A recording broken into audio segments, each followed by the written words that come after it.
तो मैं बता रहा हूँ जो 5th क्वेश्चन है ना, इसमें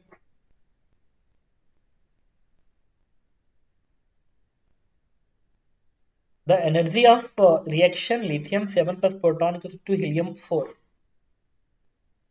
इस रिएक्शन की एनर्जी पूछ रहा है, जबकि लिथियम और हीलियम की बाइंडिंग एनर्जी पर न्यूक्लियन दिया गया है। तो तुम्हें क्या करना होगा कि हीलियम की बाइंडिंग एनर्जी माइनस लिथियम की बाइंडिंग एनर्जी घटा दो, आंसर आ जाएगा। प्रोटॉन की बाइंडिंग एनर्जी बेसिकली 0 माना जाता है, प्रोटॉन ऑलरेडी फॉर्म होता है। इसी लिथियम है ना, इसी लिथियम है, लिथियम फॉर्म करने के लिए प्रोटॉन को और न्यूट्रॉन्स को न्यूक्लियस में आना पड़ेगा। न्यूट्रॉन ऑलरेडी फॉर्म होता है, प्रोटॉन ऑलरेडी फॉर्म है, ये फंडामेंटल पार्टिकल है, फंडामेंटल है कि प्रोटॉन ऑलरेडी फॉर्म है, न्यूट्रॉन ऑलरेडी फॉर्म है, इलेक्ट्रॉन ऑलरेडी फॉर्म है। तो इनको इनकी कोई पूछे बाइंडिंग एनर्जी कितना होगा, आंसर इज 0। तो binding energy of proton, neutron and electron elementary particles की 0 मानी जाएगी। अब इससे जब भी किसी चीज को बनाओगे तो आएगी बाइंडिंग एनर्जी पर। बात समझ में आया? Yes sir. इसके बाद कहां तक डिस्कस हुआ था? सर 14 वाला बताइए। सर 16। क्या अभी तक डिस्कस नहीं हुआ क्या ये? सर पार्ट 2 कर रहे थे तो फिर आपने कहा कल करना। ये कौन सा है? ये पार्ट 2 ही है, पार्ट 1 हो चुका है। अच्छा, पार्ट 1 हो चुका है, यहाँ तक हो चुका है 33 तक। Yes sir. तब क्या तो तुमको बताना नहीं चाहिए था। तो हम लोग पार्ट 2 में है, क्वेश्चन नंबर 5 डिस्कस कर लिए। इसके बाद बताओ तो 14 वाला। 14। 16। ठीक है, बता रहा हूँ। Nuclei X decay into the, मेरा मार्कर दिख रहा मूव करता हुआ? Yes sir. nuclei X decay into the nuclei Y by the emitting alpha particle. Energy of alpha particle are found to be only 1 mega electron volt and itna mega electron volt. Disintegrate the recoil of nuclei Y. Disregarding the energy of photon emitted will be. ठीक है, question number 14, एक ही reaction लिख लो। 14 nuclei x जो है Y में disintegrate हो रहा है और साथ में अल्फा पार्टिकल बाहर निकल रहा है। कह रहा है कि अल्फा पार्टिकल की जो एनर्जी है ना, वो वन अल्फा पार्टिकल की जो एनर्जी है वो 1 MeV भी है और कह रहा है 1.4 MeV भी है। इसका मतलब पता क्या हुआ होगा? 1.4 और 1 इस बात को कंफर्म कर रहा है कि Y जो बना है ना, Y जब ग्राउंड स्टेट बनेगा तो तो ज्यादा एनर्जी का डिफरेंस आएगा, तो अल्फा पार्टिकल की एनर्जी ज्यादा होगी। और जब Y एक्साइटेड स्टेट पे बनेगा स्टार, तो फिर इस प्रोसेस में जो एनर्जी रिलीज होगी उसमें अल्फा की एनर्जी कम होगी। मतलब इस रिएक्शन में जो अल्फा की काइनेटिक एनर्जी, अल्फा की जो काइनेटिक एनर्जी है दैट इज कि अल्फा इज 1 MeV। लेकिन अब अगर X सीधे Y में कन्वर्ट हो और अब जो अल्फा बनेगा उसकी काइनेटिक एनर्जी पता कितनी होनी चाहिए? 1.4 होनी चाहिए, क्योंकि ये ग्राउंड स्टेट में जा रहा है तो ज्यादा एनर्जी रिलीज कर देगा। अब कह रहा है कि जो गामा पार्टिकल बना होगा उसकी एनर्जी कितनी होगी? तो वाई स्टार जब वाई में कन्वर्ट होगा, वाई स्टार जब वाई में कन्वर्ट होगा तो गामा पार्टिकल बाहर निकले, इस रिएक्शन की एनर्जी निकालनी है। ठीक है, तो तुम समझ सकते हो, पता है क्या, अल्फा पार्टिकल की जो एनर्जी का डिफरेंस है ना, कल्पना करके देखो, अल्फा पार्टिकल की जो एनर्जी का डिफरेंस है बेसिकली अल्फा पार्टिकल की एनर्जी का डिफरेंस ही वाई स्टार और वाई की एनर्जी का डिफरेंस है। समझ रहे हो क्या कह रहा हूं? Yes sir. इसलिए गामा पार्टिकल की जो एनर्जी रही होगी ना, एनर्जी नथिंग बट 1.4 में से 1 सब्ट्रैक्ट करो, आंसर इज 0.4 MeV। ठीक है, इसके अलावा भी, ये तो मैं कॉमर्स से समझ गया, इसके अलावा भी अगर तुम कहते सर रिएक्शन से समझना, रिएक्शन से, तो भी देखो मैं कैसे निकालता। क्या करेंगे, यहाँ पे लिखेंगे My, इस रिएक्शन में लिख रहा हूं, इसका मास, एक्स का मास में से वाई स्टार का मास सब्ट्रैक्ट कर दो, वाई स्टार का मास सब्ट्रैक्ट कर दो, एंड प्लस अल्फा पार्टिकल का मास सब्ट्रैक्ट कर दो, अल्फा पार्टिकल का मास सब्ट्रैक्ट कर दो, इंटू सी स्क्वायर कर दो। ये जो एनर्जी होती है ना, इसका मास में से इसका मास सब्ट्रैक्ट करोगे, वो अल्फा पार्टिकल की एनर्जी बराबर जाएगी, 1 MeV जाएगी। सिमिलरली अब यही इस रिएक्शन में लिखेंगे, एक्स के मास में से वाई का ये मास बात सब्ट्रैक्ट कर दो, अल्फा का मास सब्ट्रैक्ट कर दो, इंटू सी स्क्वायर कर दो। यही जो होना चाहिए ना, this must be equal to 1.4 MeV, 1.4 MeV के बराबर। अब मुझे क्या चाहिए, अब मुझे ये चाहिए वाई स्टार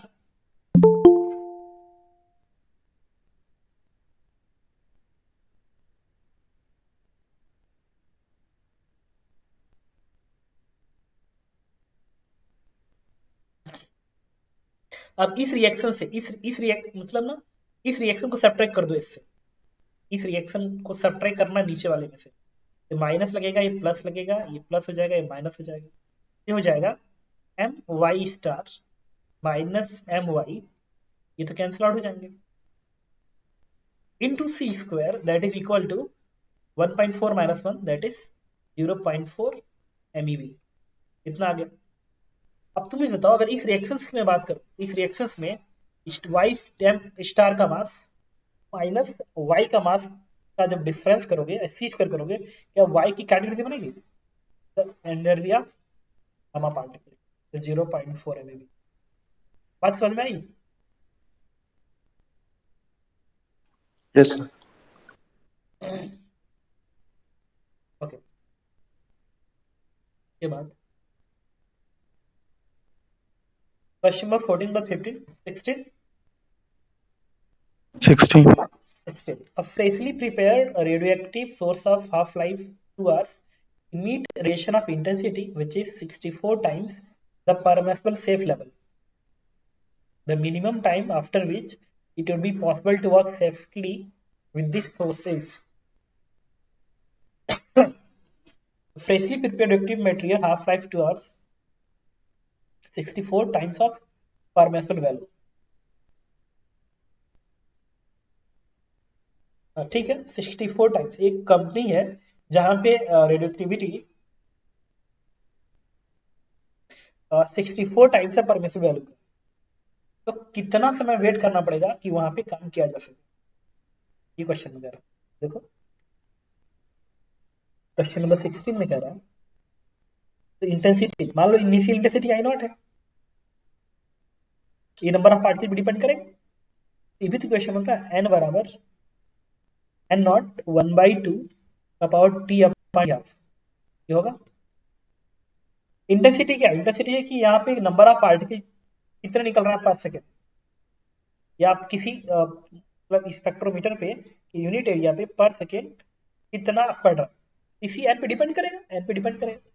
मतलब अगर टोटल एन निकल रहा है तो उसी को एरिया कैपिटल ए से डिवाइड कर दो, ये पर सेकेंड है ना, एन अपॉन ए, नहीं वो लिख लो ना, एक्टिविटी लिख लो बेटर है, आर लिख लो इसको, R upon A equals to R naught upon, ये इंटेंसिटी बन जाएगी, इंटेंसिटी ये बन जाएगी इंटेंसिटी। तो I equals to I naught 1/2 का power T upon T half हो जाए। ये आई कितना होना चाहिए, आई नॉट जो है इनिशियल 64 है ना, ये 64 है, मतलब कायदे से कहो तो 64 टाइम्स कम होना चाहिए इनिशियल का, जो फाइनल इंटेंसिटी होनी चाहिए वो इनिशियल इंटेंसिटी का 64 टाइम्स कम। 1/2 टी, और टी हाफ की वैल्यू क्वेश्चन में दिया गया कितना, 2 घंटा है, यहाँ पे 2 रख दो, आई नॉट साई नॉट कर दिया, ये क्या बनेगा 1/8 का स्क्वायर ना, 1/2 का पावर 8, कितना बनेगा 1/2 का पावर क्या है, 6. 6 है।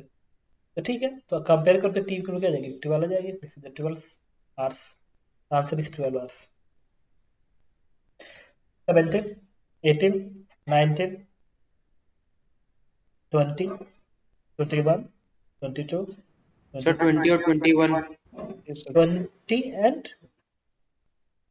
21 कह रहा है alpha decay the cantilever energy of a particle is 48 MeV, key value of reaction is 50 MeV, the mass number of the mother nucleus is। ये तो मैंने क्वेश्चन क्लास में लिखवाया था, याद करो कि जो कैंटिक एनर्जी अल्फा पार्टिकल की होती है that is Q value divide by 1 plus M of alpha upon capital M, मतलब इसका एम एक्स ऐसे लिखवाया था, याद करो। एक्स अगर वाई और अल्फा में कन्वर्ट होता है ये होता है। उन्होंने क्वेश्चन में किसका पूछा है, the mass number of mother nucleus, mother, ठीक है ये मदर न्यूक्लियस है, द मदर न्यूक्लियस, ये की वैल्यू कितनी है क्वेश्चन में। Alpha particle energy 48 and total 50, तो यहाँ पे 48 रख दो, क्योंकि यहाँ पे 50 रखो, 1 प्लस एम अल्फा 4 होता है divide by M X, solve करके एम एक्स आ जाएगा। इसके बाद question number 21, the number of alpha beta particle during radiative decay chain starting from इतना to ending at lead is. Sir इसमें ऑप्शन से चेक करना पड़ेगा ना? हाँ 21 में ऑप्शन से चेक करना पड़ेगा। Okay sir. अब क्वेश्चन 20 समझ में आया? Yes sir. इसके बाद 22, 23, 24, 25, 26, 26 26 में कह रहा है the two lithium in a lithium vapor of room temperature do not combine to form a carbon nucleus because though lithium in lithium vapor at room temperature do not combine to form a certain, ये तो इसलिए हो रहा है ना, देखो lithium और lithium मिलके कार्बन इसलिए नहीं बन पा रहे हैं क्योंकि रूम टेम्परेचर पे।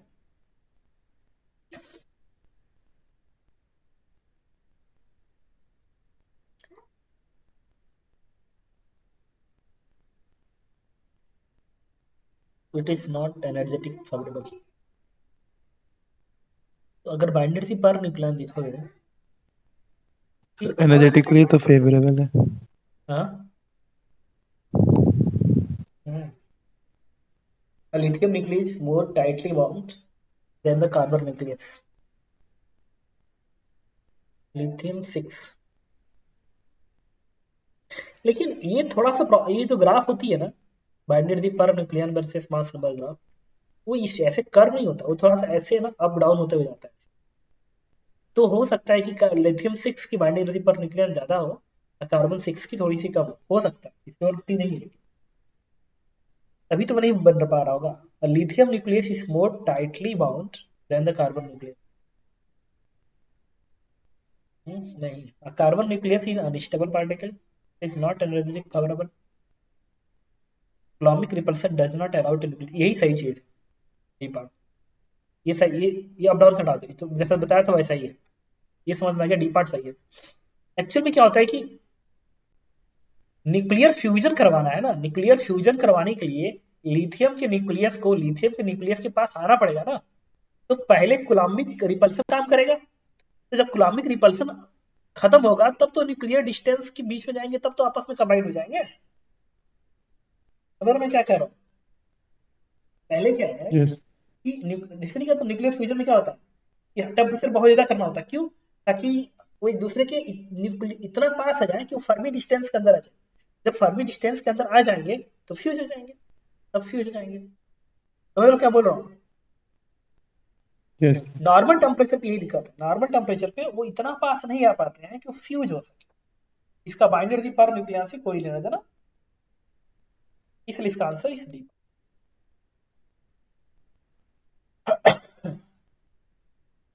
इसके बाद 27, 28, 29, 30, 31, 32, 3, 4, 5, 6, 7, 8, 9, 10। Straight. कौन सा? Straight. 38। There are two radioactive nuclei here. The alpha emitter is the beta emitter. Their integration constant rate are इतना.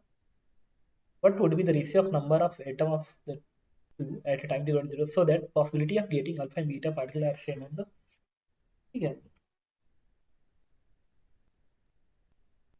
28 में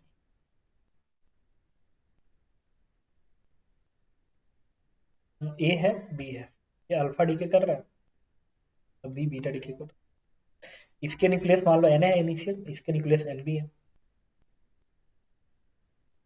क्वेश्चन में कह रहा है कि डिसइंटरेक्शन कांस्टेंट 1:2 के रेशियो में अल्फा का मान लो लैम्डा है कांस्टेंट, इसका 2 लैम्डा है। What will be the ratio? Probabilities to getting alpha and beta are same at time. Probability to getting क्या होगा देखना। एन बराबर क्या होता है फॉर्मूला, एन नॉट 1/2 का पावर एन होता है। इतना बचे रहेंगे तो कितना डीके हो गया, N naught minus N decay हो गया ना, ये हो गया क्या 1 माइनस 1/2 का पावर एन ब्रैकेट बंद, ये बनेगा। ठीक है, इतना बाहर निकल रहा है, मतलब समझ सकते हो क्या कर रहा हूँ, जहां पे मैं बैठा हूँ उस कमरे में N naught minus N nucleus per second मिल रहा है, तो प्रोबेबिलिटी क्या होगी मिलने की, इनिशियल कितने था एन नॉट, तो प्रोबेबिलिटी होगी N naught minus N upon N naught, ये प्रोबेबिलिटी हो जाएगी। मैंने प्रोबेबिलिटी लिखा, इसको एन नॉट से डिवाइड कर दिया, तो यहाँ से एन नॉट हट जाएगा, this is the probability. Question में कह रहा है कि यही प्रोबेबिलिटी क्या होनी चाहिए, सेम होनी चाहिए, तो लिखोगे 1 माइनस, ओके नहीं, ये तो तब तो एन नॉट पे डिपेंड ही नहीं करेगा। मुझे लगा कि प्रोबेबिलिटी पता किसकी बात कर रहा है, so that probability to getting alpha beta particle are same at the time t बराबर 0, तो भी t बराबर 0 पे, तो इसकी जरूरत नहीं थी इसी क्वेश्चन की, इसको हटा ही दो। इससे हमें रेट निकालना पड़ेगा, एक्टिविटी का रेट, मतलब इसके जो न्यूक्लियस मिलेंगे, एक न्यूक्लियस मिलने का जो रेट होगा t बराबर 0 पे, वो कितना होगा, लेट्स आर ए बनेगा lambda into N, lambda into N, ये बनेगा। एक्टिविटी होता है लैम्डा इंटू एन, बता चुका हूँ। बी को गेन करने का रेट क्या होगा, 2 लैम्डा इंटू एन बी। अब कह रहा है कि प्रोबेबिलिटी क्या होती है, probability to getting number of nucleus. इस प्रोबेबिलिटी का मतलब क्या है कि जितने न्यूक्लियस इसके मिल रहे हैं उतने न्यूक्लियस इसके मिल रहे हैं पर सेकेंड, तभी हम कहेंगे प्रोबेबिलिटी सेम होगा। अगर मैं कहूँ कि जितना एक न्यूक्लियस मिल रहा है अगर उतना ही बी के न्यूक्लियस मिले, तो मैं कहूँगी प्रोबेबिलिटी सेम होगी। अभी जो मुझे समझ में आ रहा है उतने ही समझ में आ रहा है। इक्वेट कर दो दोनों को, इक्वेट करोगे तो इससे क्या आएगा, लैम्डा एन ए बराबर 2 लैम्डा एन बी, यहाँ से N A upon N B का जो रेशियो बनना चाहिए N A upon N B is 2:1, it's answer should be ये पार्ट होना चाहिए। 39, 40, 41, 42, 43, 4, 5, 6, 7, 8। लेकिन रेशियो तो उसमें उसका पूछा था ना, अल्फा और बीटा पार्टिकल्स का। सर आपने तो लेफ्ट पार्टिकल्स निकाला है। Yes sir. नहीं, क्या बात कर रहे हो, कितने अल्फा पार्टिकल मिल रहे हैं, ये है ना, कितना बीटा मिल रहा है, ये है। ये फॉर्मूला होता है ना, आर बराबर लैम्डा एन होता है, लैम्डा एन, आर क्या, what is R, sir activity of left sample. Left sample. Activity क्या होती है, एक्टिविटी क्या होती है, मतलब डिसइंटीग्रेशन पर सेकंड सर रेट होता है। डिसइंटीग्रेशन पर सेकंड, मतलब एक सेकंड में कितने मिल रहे हैं, यही ना। यस। तो फिर जो मैंने लिखा है आर ए, वो आर ए क्या है, ये क्या है, एक सेकंड में कितना मिल रहा है एक अल्फा पार्टिकल, और आर यस बी सर। क्या है, एक सेकंड में कितना मिल रहा है बीटा पार्टिकल। यस अब कह रहा प्रोबेबिलिटी सेम होनी चाहिए, मतलब ये दोनों बराबर होनी चाहिए ना। Yes sir. 45, 46, सर 41 और 42 भी बता दीजिए। 41 में कह रहा है the radio activity of a sample is R1 at time t1 and R2 at time t2 if the half life of the specimen is t, the number of atoms that have the disintegrate in time t2 minus t1 is proportional to the radioactivity of a sample is R1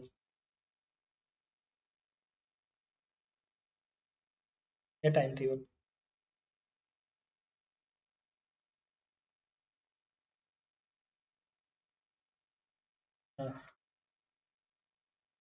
ठीक है, question number 41 ये कह रहा है कि t1 time पे activity R1 है and t2 time पे R2 t हाफ लाइफ है। कह रहा इस इंटरवल में कितने न्यूक्लियस डिसइंटीग्रेट हुए, number of atom that has disintegrate in time, मतलब कितने न्यूक्लियस मिलेंगे। ठीक है, तो एक्टिविटी का फॉर्मूला क्या होता है, R1 is equal to R0। इससे क्या, T1 से कोई मतलब ही नहीं है। मान लो T1 टाइम पे नंबर ऑफ न्यूक्लियस N0 थे, T1 टाइम पे N0 बचे थे, तो तुम क्या लिख सकते हो, यहाँ पे इक्वेशन चाहो लिख सकते हो कि R1 is equal to this integration constant into N0 लिख सकते हो, मतलब T1 टाइम पे N0 बचे थे, एक्टिविटी R1 बराबर इतना लिख सकते हो, और R2 इक्वल टू तुम चाहो लिख सकते हो R2 बराबर R1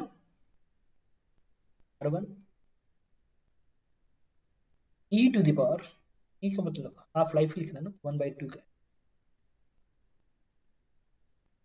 1/2 का पावर, इसमें कितने हाफ लाइफ आएंगे, that is T2 minus T1 divide by capital T। R2 क्या होता है, R2 लिख सकते हो लैम्डा इंटू इस समय पे कितने न्यूक्लियस प्रेजेंट थे, दैट इज N। R में जब कर सकते हो लैम्डा इंटू N0, अभी इसको यही रहने दो, ये बनेगा R1 1/2 और T2 minus T1 upon T, ये बनेगा, और इसको यहाँ भेज दो, तो कितने न्यूक्लियस बचे डिसइंटीग्रेट हुए, N0 थे और इतने बचे रह गए, N0 में से घटा दो, ये बनेगा क्या R1 लैम्डा 1/2 का पावर T2 माइनस T1।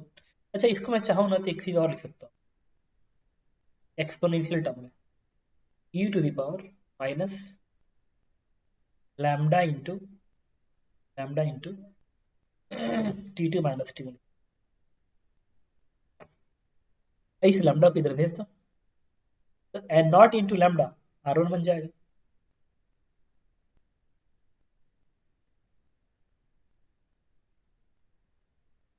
ये R1 बन जाएगा ना, और R1 कॉमन आ जाएगा, तो ये बनेगा 1 minus e to the power plus lambda T2 minus T1 whole divide by lambda बन जाएगा।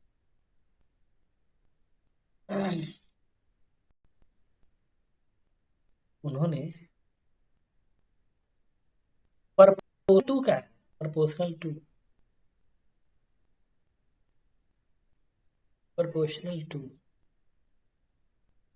इस लैम्डा की जगह पे मैं क्या लिख सकता हूँ,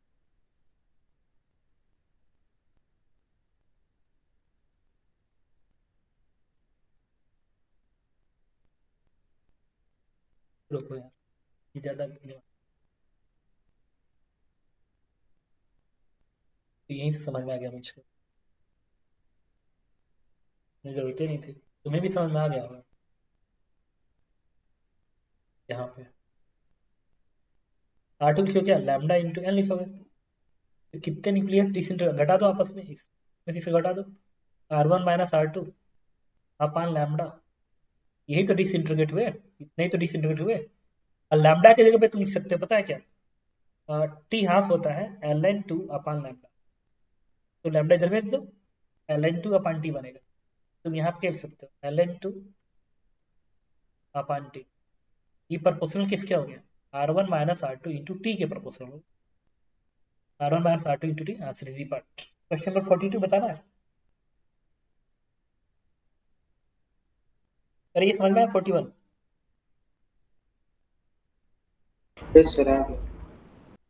question number 42, 43, 44, 45, 46, 7, 8, 9, 6 to question number 1 to 4, 5 to 7, 8 to 10, 11 to 13, 14 to 13।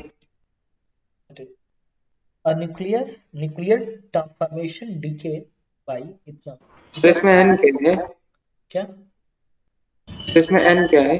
n neutron की संख्या, न्यूट्रॉन है अल्फा, ठीक है।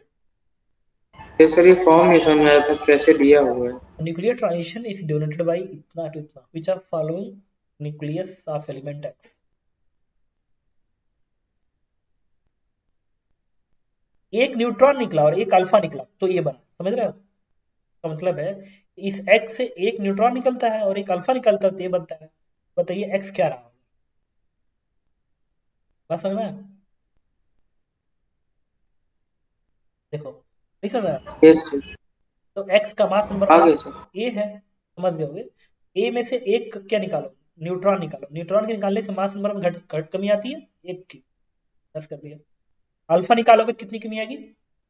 4 की। अब क्या बनना चाहिए? 7। ये कितना आ गया?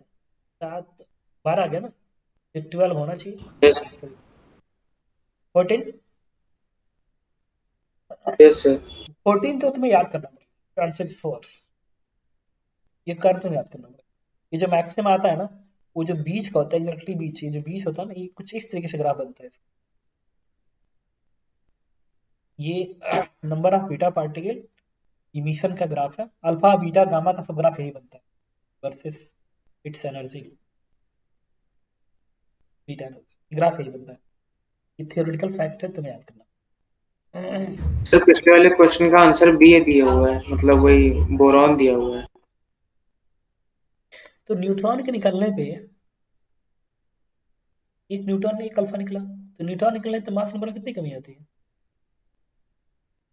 एक की।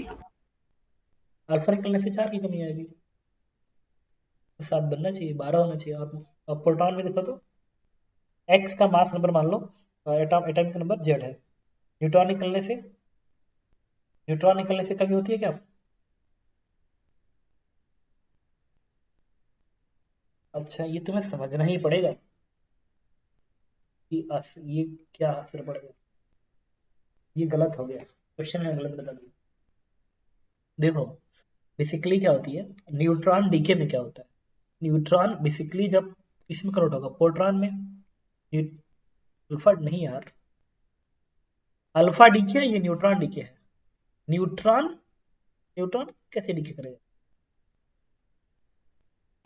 सर उसका एटॉमिक नंबर तो नहीं एन दिया हुआ है। ना, ये तो अल्फा डीके कह रहा है, ठीक है। न्यूट्रॉन का मतलब क्या? एक प्रोटॉन अंदर का न्यूट्रॉन में कन्वर्ट हो गया, अंदर का प्रोटॉन उसी के अंदर न्यूट्रॉन में कन्वर्ट हो गया। मतलब तो फिर ना, पता है, अगर प्रोटॉन न्यूट्रॉन में कन्वर्ट हो रहा है तो मास नंबर पर असर नहीं पड़ेगा, क्योंकि रहेगा तो न्यूक्लियस के अंदर। एक न्यूक्लियस के अंदर अगर एक प्रोटॉन न्यूट्रॉन में कन्वर्ट हो जाए तो मास नंबर में कोई असर नहीं पड़ेगा। समझ लो क्या कह रहा हूँ? Yes sir. लेकिन अल्फा डीके में असर पड़ेगा। अगर इसका मास नंबर ए है तो अल्फा कितना होता है? अब 4 की कमी होती है ना। Yes sir. 4 की कमी होगी यार, ये तो 7 बनना चाहिए ना, 11 आ जाएगा तो किसी पे। और एक बार उसमें देखें तो थोड़ा सा प्रोटॉन सर का। न्यूट्रॉन का बॉम्बार्डमेंट करा के तो नहीं अल्फा डिके कराया गया है। ओके, गॉट इट, एकदम सही तुमने पकड़ा।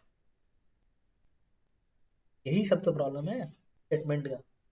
न्यूट्रॉन का बम्बार्ड हुआ होगा, अल्फा डी नहीं यार, फिर अल्फा इधर लिखना चाहिए ना।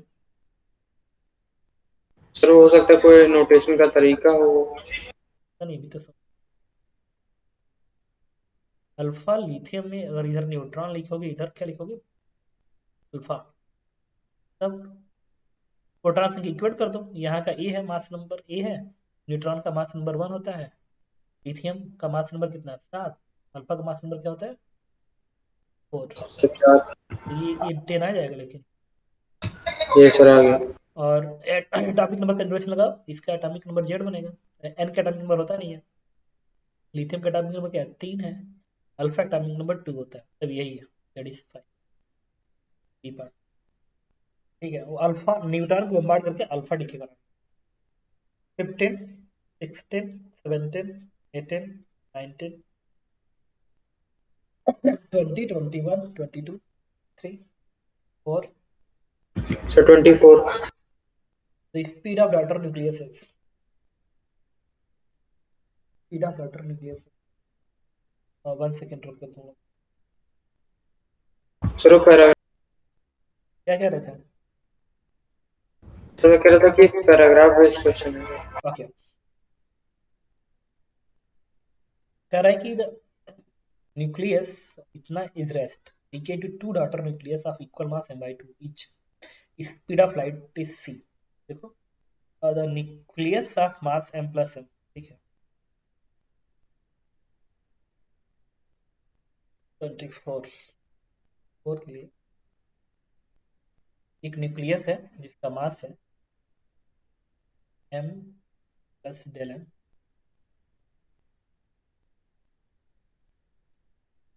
कैपिटल m प्लस डेल, ये कन्वर्ट हो रहा है इक्वल मास ऑफ दो न्यूक्लियाई और एक का mass m by 2।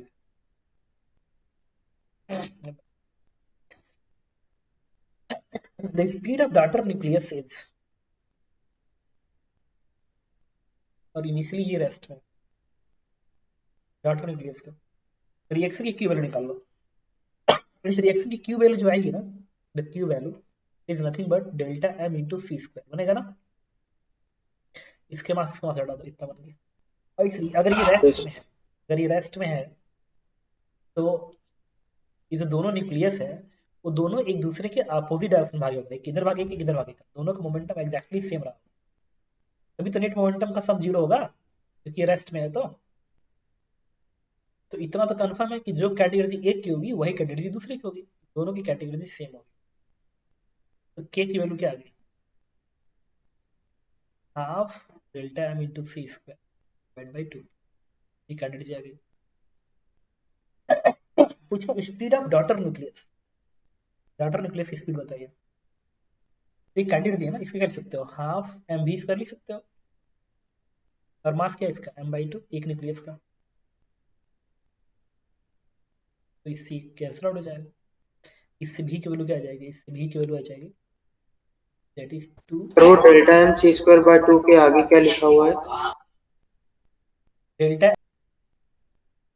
M B square, एक डॉटर न्यूक्लियस का मास अच्छा m by 2 है ना,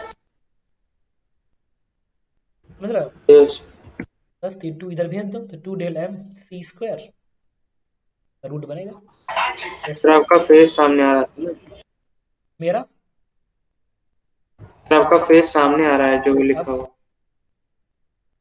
नो सर अब नहीं है। अब बात समझ में आई, बताऊं? यस ये वैल्यू निकाल लिया, इतना आ गया। और जो कैंडिडेट होगी Y, twice of candidate of Y, फिर यहाँ से के निकाल लिया, डिवाइड बाई 2 कर दिया। और ये जो कैंडिडेट होगी एक वाई की है, एक वाई की कैंडिडेट क्या होगी, हाफ इंटू उसका मास बी स्क्वायर। अब हाफ साफ कट गया और भी की वैल्यू इतनी आ जाएगी। बात समझ में आई? Yes sir 25 26 7 8 9 30। Exercise 3 part 1 question number 1 2 3 4 27 में डाउट था। 27 में, और न्यूक्लियस हैविंग ये एनर्जी सर जो इसमें दूसरी स्टेटमेंट है सर, जो इसमें 3 पार्टिकल्स लिखे हुए हैं, सर वो प्रोडक्ट के केवल पार्टिकल्स हैं या फिर वो उनको मिला के कह रहा है जो रिएक्टेंट वाली साइड में है? नहीं, सिर्फ प्रोडक्ट है। ठीक है सर बस इतना। 28 29 30 एक्सरसाइज 3 सर पार्ट। 28 में भी था। हाँ, कह रहा है assuming a neutron break into a proton and electron, the energy released during the process is mass of neutron, proton and electron। Sir इसमें मास ऑफ न्यूट्रॉन और प्रोटॉन एक ही दिया हुआ है, तो सर जो ये इलेक्ट्रॉन है सर वो कहाँ से जनरेट होगा? नहीं, न्यूट्रॉन न्यूट्रॉन क्या होता है, जब प्रोटॉन में कन्वर्ट होगा तो साथ में एक इलेक्ट्रॉन डेवलप होगा। क्या गड़बड़ है? ये तो ठीक है, लेकिन मतलब मैं कह रहा हूँ कि जैसे न्यूट्रॉन की साइड पे जितनी एनर्जी होगी सर उतनी इधर भी होनी चाहिए प्रोडक्ट साइड में। क्यों होगी? तो सर जितना मास, इसका मास घटेगा ना, तभी तो ये रिएक्शन फिजिबल कब है, जब इसका मास घटेगा बाहर। तो इसके मास में से इन दोनों का मास सब्ट्रैक्ट करोगे तो जो डिफरेंस आएगा वही तो इस रिएक्शन की क्यू वैल्यू होगी। और एक रिएक्शन फिजिबल कब होता है बताओ? जब मास घटता तो है। जब क्यू वैल्यू पॉजिटिव होगी। हाँ सही है ना? यस सर, इससे मास घटना चाहिए नहीं घटना चाहिए? ये सर घटना चाहिए। फिर घटा दो, न्यूट्रॉन के मास में से प्रोटॉन का मास प्लस इलेक्ट्रॉन का मास घटा दो, इंटू सी स्क्वायर कर दो। क्या गड़बड़ है? सर दिक्कत ये हो रही थी कि जैसे सर न्यूट्रॉन का मास है 1.625 इंटू 10⁻27 kg, सर उतना ही मास प्रोटॉन का भी दिया हुआ है, ये बात मैं कह रहा हूँ, और सर एक इलेक्ट्रॉन अलग से नहीं आ तो रहा है। डेटा गड़बड़ है, तो यस सर, यही चीज इसमें थी डेटा पूछनी थी। ये तो गलत है ना, कभी पॉसिबल ही प्रोटॉन का मास थोड़ा सा कम होता है। ये यस सर, वही चीज पूछ रहा था। 29 30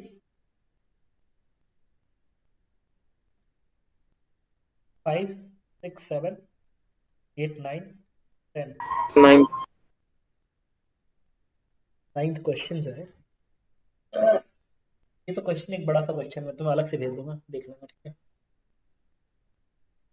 ये मेरे यूट्यूब पे पढ़ा होगा तो बताता हूँ।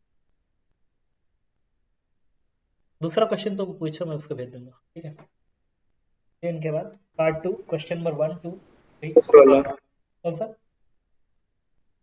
तो फर्स्ट वाला। फर्स्ट। हाँ, इसे तुम्हें सही से देखना होगा। कह रहा है the binding energy per nucleon of a fixed nucleus say is 6 m. It absorbs a neutron moving with the candidate इतना and convert into Y at a ground state, meeting photon of energy इतना. The binding energy of nucleon Y is. मैंने इसके लिए क्या किया, इस reaction को पूरा तो लिखना ही पड़ेगा। मतलब एक एक्स ए है,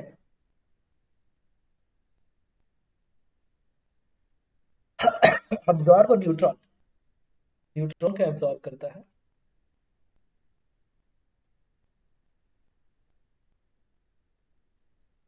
बाइंडिंग एनर्जी पर न्यूक्लियन, इसकी जो binding energy per nucleon,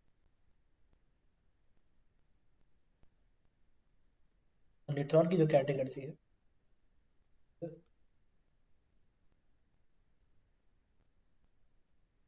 and convert into Y at ground state, Y में कन्वर्ट होता है क्योंकि ground state, meeting of photon of energy, इसमें से एक फोटोन निकलता है जिसकी एनर्जी है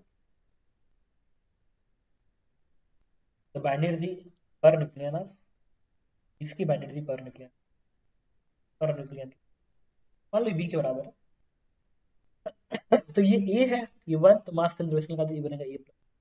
अब एनर्जी बैलेंस करो, इस पूरे रिएक्शन की एनर्जी को बैलेंस करो, क्योंकि इसके मास में से इसका मास प्लस इसका मास माइनस इसका मास करोगे ना, तो जो एनर्जी आएगी वही तो इसकी एनर्जी होती है गामा पार्टिकल की।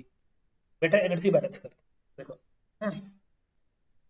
तो मेथड 1 तुम कह सकते हो एनर्जी बैलेंस, एनर्जी बैलेंस करो, इधर का बराबर इधर का, एनर्जी उड़ के तो आती नहीं है, एनर्जी बैलेंस करो टोटल।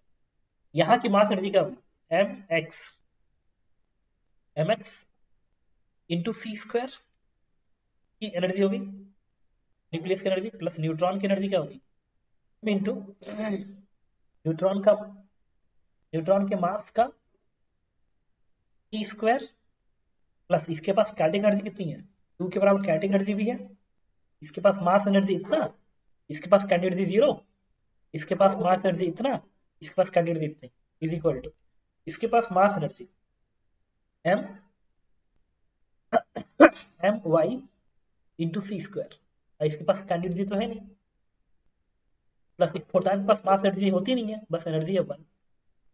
अब इनमें सबको इधर भेज दो तो बनेगा M X plus M N minus M Y into C square is equal to 2 की तरफ भेजो तो बनेगा -1। अच्छा ये पता है, ये है, ये क्यू वैल्यू है basically, Q value is basically Q है। ये जो वैल्यू आएगी ना, ये आएगी तुम्हारी उसके साथ बाइंड एनर्जी पर न्यूक्लियन के साथ। तो क्या करोगे, डॉटर न्यूक्लियस की बाइंडिंग एनर्जी, की बाइंडिंग एनर्जी कितनी है, इसकी बाइंडिंग एनर्जी, इसकी बाइंडिंग एनर्जी में से इसकी बाइंडिंग एनर्जी घटा दो, भाई ये होनी चाहिए। इसकी बाइंडिंग एनर्जी क्या आएगी, binding energy per nucleon B है तो B into A plus one. इसकी binding energy per nucleon zero होती है, माइनस। इसकी binding energy per nucleon zero होती है न्यूट्रॉन की, इसकी बाइंडिंग एनर्जी आएगी per nucleon 6 into A is equal to minus one. जब कहें तो इससे बी की वैल्यू क्या आ गई, 6a minus one plus. Sir इस सेकेंड पार्ट कुछ समझ में कैसे बताया, यस सर आया। मैंने इधर की एनर्जी इधर की एनर्जी को एकदम मैंने बैलेंस करने को, कैसे ले एनर्जी को इस एनर्जी को बैलेंस कर, यस इसी को चाहते सर। जो सेकंड स्टेप में -1 आया है, हाँ सर जैसे ये मतलब हम लोग ये कह सकते हैं कि यहाँ पे रिएक्शन फिजिबल ना होती क्योंकि की वैल्यू तो नेगेटिव हो गई। फिजिबल नहीं है, सही कर, इसीलिए तो रिएक्शन फिजिबल नहीं है, इसीलिए तो अलग से तुम्हें एनर्जी देनी पड़ी है, टू अलग से ये एनर्जी आई है। ये न्यूट्रॉन के पास पहले से एनर्जी है, ये एक्स्ट्रा एनर्जी ही इस रिएक्शन को फिजिबल बना रहा है। बात समझ में आया? Yes sir.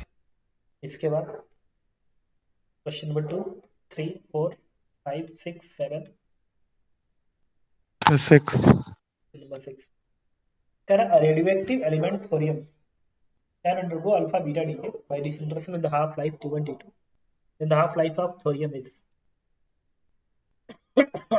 answer is 4 part। ये तो बताया हो ना, पैरा डिसइंटीग्रेशन याद आ रहा है, इसका हाफ लाइफ T1 है, इसका T2 है, तो इक्विवेलेंट का हाफ लाइफ क्या होगा, याद है 1/T1 plus 1/T2। Yes sir. Question number 7 8 9 sir 9th वाले में जब वेलोसिटी सिलेक्टर से निकालेंगे हम लोग इन एटम्स को, तो सर सबकी वेलोसिटी एक ही लेनी होगी।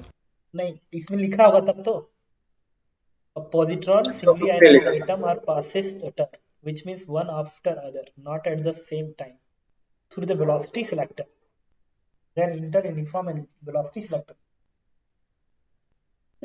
मतलब तब भाई यार वेलोसिटी सेम होनी चाहिए and enter a uniform and okay uniform। Sir. ठीक है, question number 10। Yes question number 10 में कह रहा है कि some radioactive gas injected क्या 10th में पूछना था मुझसे। 11 12 13 20 21 22 sir 20। 20 yes sir. two identical samples, same material and same amount. Two identical sample P and Q of radioactive substance having the mean life T are observed to having activity of ignition respectively at the time observation. If P is older than Q, the difference in their age is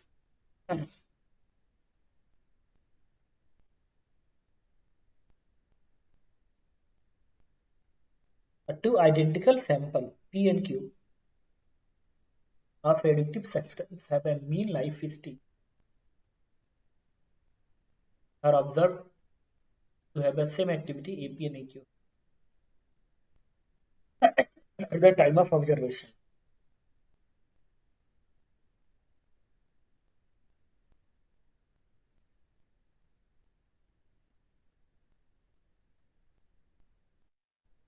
Same material and same amount.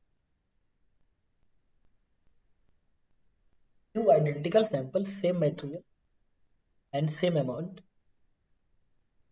अच्छा, ये जिस time पे observe किया गया था क्या उस time का सेम अमाउंट है क्या, इस शुरू में सेम अमाउंट था?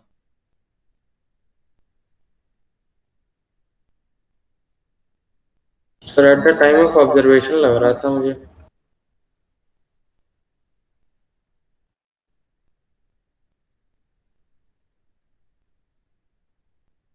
तो आखिरी लाइन में लिखा हुआ है। कहाँ लिखा हुआ? सर ये बीच वाले में देखिए sir, at the time of observation लिखा है। मान लो ए का न्यूक्लियस भी एन है, बी का न्यूक्लियस भी एन है, ये टाइम एट टाइम टी पे है। लेकिन पता क्या है,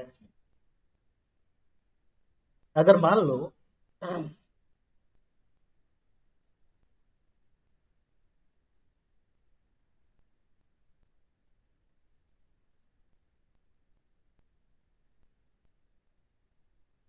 तो शुरू में कितना होगा ये भी तो नहीं पता, शुरू में दोनों का अलग अलग हो सकता है।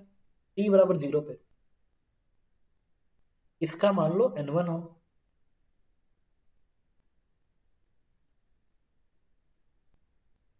कैसे तो उसी टाइम पे सर इसको इनिशियली सेम अमाउंट लेके देख लीजिए सर एक बार।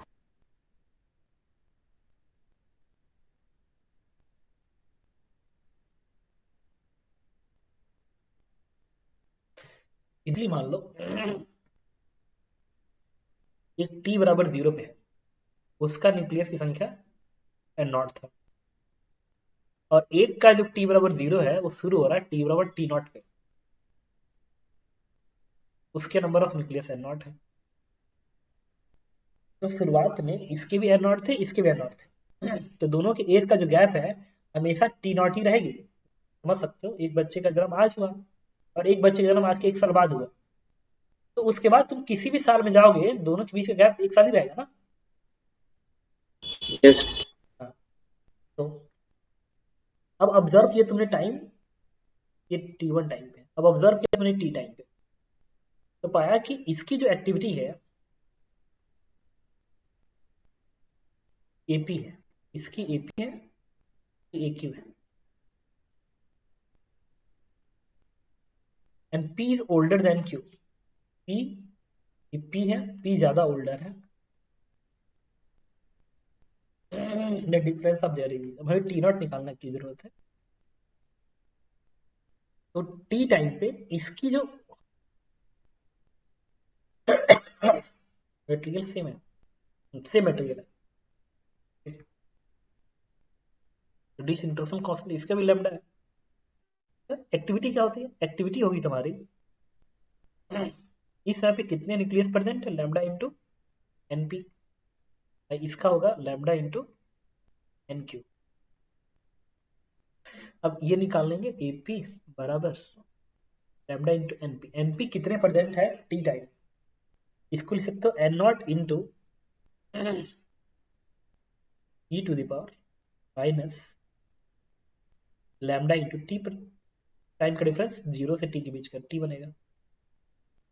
और इसका जो बचा होगा एक क्यू लिखोगे lambda into N Q, N Q लिखो क्या, N not E to the power minus lambda into time difference, T not और टी के बीच का टाइम डिफरेंस, ये टी नॉट और इसके बीच का time difference, that is T minus T not.